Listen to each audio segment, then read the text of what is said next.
السلام علیکم دوستو، کیا آپ کو پتا ہے کہ دنیا میں اس وقت 32 کروڑ لوگ ہیپاٹائٹس سی میں مبتلا ہیں۔ ان میں سے صرف 3 کروڑ لوگ اپنے مرض کے بارے میں جانتے ہیں، جبکہ 29 کروڑ لوگ یہ وائرس اپنے جگر میں چھپا کر پھر رہے ہیں۔ دنیا میں ہر سال 18 لاکھ نئے لوگ اس مرض کا شکار ہوتے ہیں۔ ان میں سے 4 لاکھ مریض جاں بحق ہو جاتے ہیں۔ مصر ہیپاٹائٹس سی میں دنیا میں پہلے نمبر پر ہے۔ اس کی 6.3% آبادی اس خوفناک وائرس کا شکار ہے۔ پاکستان مصر کے بعد دوسرے نمبر پر آتا ہے۔ ہمارے ملک کے 1.5 کروڑ لوگ اس مرض میں مبتلا ہیں۔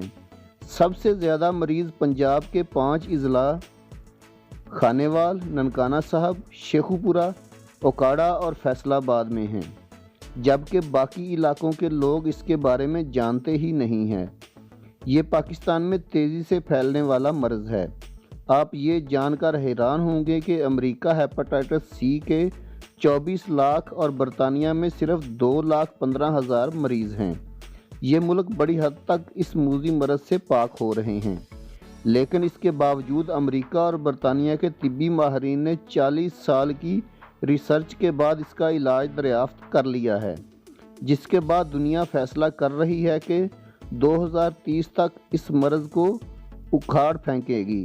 اور آج آپ یہ جان کر مزید حیران ہوں گے کہ دنیا میں سب سے زیادہ مریض ہونے کے باوجود پاکستان اور مصر کا اس ریسرچ میں کوئی کنٹریبیوشن نہیں ہے۔ ہم 50 برسوں میں کل مریضوں کا ڈیٹا تک جمع نہیں کر سکے۔ ہم عوام کو ہیپاٹائٹس سی کے بارے میں آگاہی تک نہیں دے سکے۔ ہم نے 1.5 کروڑ مریض ہونے کے باوجود اس کا ٹیسٹ بھی لازم قرار نہیں دیا، جبکہ امریکہ اور برطانیہ کے ڈاکٹروں نے 40 سال دن رات ایک کر کے ہمارے لیے علاج بھی دریافت کر لیا، اور یہ اگلے 10 برسوں تک مصر اور پاکستان سے یہ مرض ختم کرنے کی قسم بھی کھا رہے ہیں۔ ہم نے اپنی بیماریوں کے علاج کا فریضہ بھی دوسروں کو سونپ دیا ہے۔ آج ہم کورونا کے علاج کے لیے بھی اللہ تعالیٰ سے گڑ گڑا کر درخواست کر رہے ہیں کہ یا باری تعالیٰ دوسروں کو یہ ہمت عطا کر کہ یہ کورونا کی ویکسین تیار کر لیں، تاکہ ہم یہ ویکسین استعمال کر کے تگڑے ہو جائیں۔ جبکہ ہم میں اور آپ میں کچھ ایسے بھی لوگ موجود ہیں جو ہیپاٹائٹس سی اور کورونا کو غیر ملکی پروپیگنڈا ثابت کرنے میں مصروف ہیں۔ اب میں آپ کو بتانے لگا ہوں کہ کس طرح 3 ڈاکٹروں نے 40 سال تک دن رات ایک کر کے ہیپاٹائٹس سی کی دوائی تیار کی۔ دوستو، اس کی زندگی بڑی شاندار گزر رہی تھی۔ وہ صبح دفتر جاتا تھا، شام کو ٹینس کھیلتا تھا اور رات کو دوستوں کے ساتھ پب میں گپ شپ لگا کر گھر واپس چلا جاتا تھا، اور اگلے دن سے دوبارہ روٹین شروع ہو جاتی تھی۔ یہ معمول چل رہا تھا، لیکن پھر ایک معمولی سا واقعہ پیش آیا اور زندگی کا سارا دھارا بدل گیا۔ وہ روڈ کراس کر رہا تھا کہ اچانک گلی سے تیز رفتار گاڑی نکلی۔ وہ ہوا میں اچھلا، فٹ پاتھ پر گرا اور بے ہوش ہو گیا۔ ایمبولینس آئی اور اسے ہسپتال پہنچا دیا گیا۔ جسم سے بے تحاشا خون نکل گیا تھا، اس لیے اسے فوری طور پر خون لگا دیا گیا۔ وہ چند دن ہسپتال میں رہا اور پھر معمول کی زندگی کی طرف واپس آ گیا۔ 1 سال بعد وہ ایکسیڈنٹ کو بھول چکا تھا، لیکن ایک دن اس کے پیٹ میں شدید درد اٹھا اور وہ دوبارہ ہسپتال پہنچا۔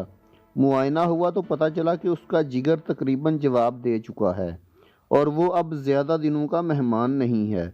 یہ خبر بڑی روح فرسا تھی۔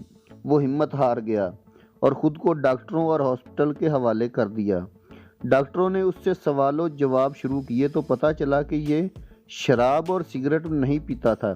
یہ لندن کے جس علاقے میں رہتا تھا وہاں پانی، فضا اور خوراک تینوں صاف ستھری تھیں، اور یہ زندگی میں کبھی بیمار بھی نہیں ہوا تھا، اور اس کی زندگی میں روڈ ایکسیڈنٹ کے علاوہ کوئی حادثہ، کوئی بری چیز نہیں تھی۔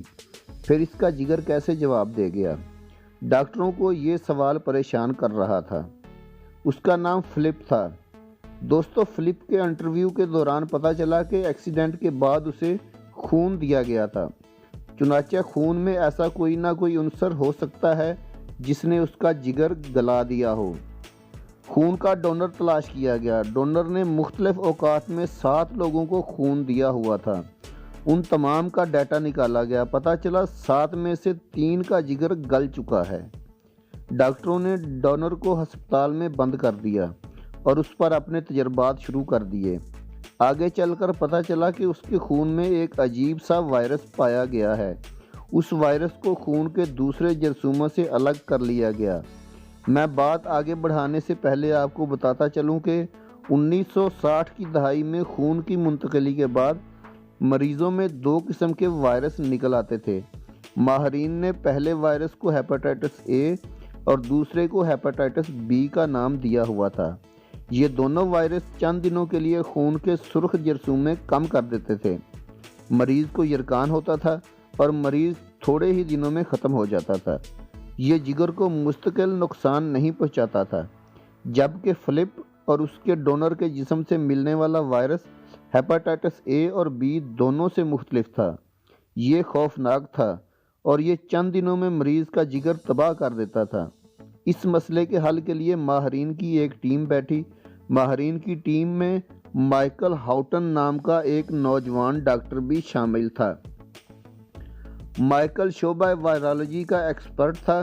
وہ فلپ اور ڈونر کی فائل کو اپنے گھر لے گیا اور 2 ہفتے اس پر کام کرتا رہا، یہاں تک کہ اس نے وائرس کو شناخت کر لیا۔ اس کا کہنا تھا کہ یہ وائرس نیا ہے، یہ ہیپاٹائٹس اے اور بی سے مختلف ہے اور یہ براہ راست جگر کو نقصان پہنچاتا ہے۔ ڈاکٹر مائیکل نے وائرس کو ہیپاٹائٹس سی کا نام دے دیا اور اپنے پروفیسروں کو بتایا کہ یہ وائرس مستقبل میں خوفناک ثابت ہو سکا اور یہ کروڑوں لوگوں کی زندگیاں نگل جائے گا۔ چنانچہ ہمیں فوراً انٹرنیشنل الارم بجا دینا چاہیے۔ پروفیسروں نے مائیکل ہاؤٹن کی دریافت ورلڈ ہیلتھ آرگنائزیشن کو بھجوا دی اور WHO نے 1978 میں پوری دنیا کو ہیپاٹائٹس سی کی اطلاع دے دی۔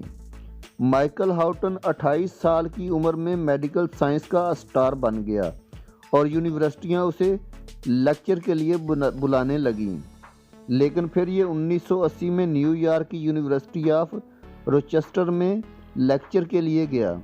لیکچر کے دوران اس نے ہیپاٹائٹس سی کے بارے میں بتانا شروع کیا تو ہال میں موجود ایک ڈاکٹر نے ہاتھ کھڑا کیا اور مائیکل سے کہا کہ سر، کیا آپ کا کام وائرس تلاش کرنے کے بعد ختم ہو گیا؟ مائیکل کے لیے یہ سوال غیر متوقع تھا۔ وہ چند لمحوں کے لیے چکرا گیا اور پھر اس کے منہ سے نکل گیا، نہیں، میں اب اس وائرس کا علاج بھی دریافت کر رہا ہوں۔ ڈاکٹر نے تالی بجائی اور کہا، جناب، میں آپ کی ٹیم میں شامل ہونا چاہتا ہوں۔ مائیکل نے اس بات میں سر ہلا دیا۔ وہ نوجوان لیکچر کے بعد مائیکل کو کیفیٹیریا لے گیا اور یہاں سے دنیا کی دلچسپ ریسرچ شروع ہو گئی۔ اس نوجوان کا نام ڈاکٹر ہاروے جے آلٹر تھا اور یہ NIH ریسرچ ہسپتال میں متعدی امراض کا ماہر تھا۔ آلٹر نے مائیکل کے ساتھ مل کر ریسرچ شروع کر دی۔ اس دوران Washington university school of medicine کا ایک ریسرچر چارلس ایم رائسن بھی ان کے ساتھ شامل ہو گیا۔ یہ بائیو کیمسٹری کا ایکسپرٹ تھا اور WHO اور NIH میں کام کرتا تھا۔ ڈاکٹر چارلس نے ہیپاٹائٹس سی کو لیبارٹری میں بنانے اور چمپینزی پر تجربہ کرنے کی حامی بھر لی۔ اس طرح ڈاکٹر چارلس لیبارٹری میں جت گیا اور اس نے 1947 میں ہیپاٹائٹس سی کو لیبارٹری میں کلون کر لیا۔ ڈاکٹر چارلس نے کلون وائرس چمپینزی کے جسم میں داخل کر دیا۔ وائرس اس کے جگر میں پہنچا اور اس نے دیکھتے ہی دیکھتے چمپینزی کا جگر گلانا شروع کر دیا۔ ڈاکٹر چارلس کی ٹیم چمپینزی کے جسم کا معائنہ کرتی رہی اور اس پر مختلف ادویات کا آزمانا شروع کر دیا۔ یہ ان کے اثرات بھی دیکھتے رہے۔ یہ تجربہ سن 2000 تک جاری رہا۔ ڈاکٹر چارلس نے تجربہ مکمل ہونے کے بعد رپورٹ ڈاکٹر مائیکل اور ڈاکٹر آلٹر کو بھجوا دی۔ دونوں نے اپنا فیڈ بیک اس میں شامل کیا اور رپورٹ WHO کے حوالے کر دی۔ پوری دنیا میں ہیپاٹائٹس سی کا علاج دریافت ہو گیا۔ انسانیت جگر کے کینسر کے گڑھے میں گرتے گرتے بچ گئی۔ یہ تینوں ڈاکٹر انسانیت کے محسن ہیں۔ چنانچہ نوبل انعام کمیٹی نے انہیں 5 اکتوبر 2020 کو طب کے شعبے میں گراں قدر خدمات کے صلے میں نوبل انعام دے دیا۔ دوستو امید ہے کہ میری آج کی ویڈیو آپ کو بہت پسند آئی ہوگی۔ ویڈیو اچھی لگی تو لائک کر کے چینل کو سبسکرائب ضرور کر دیجئے گا تاکہ آنے والی انفارمیٹیو ویڈیوز بر وقت آپ کو مل سکیں۔ اللہ حافظ۔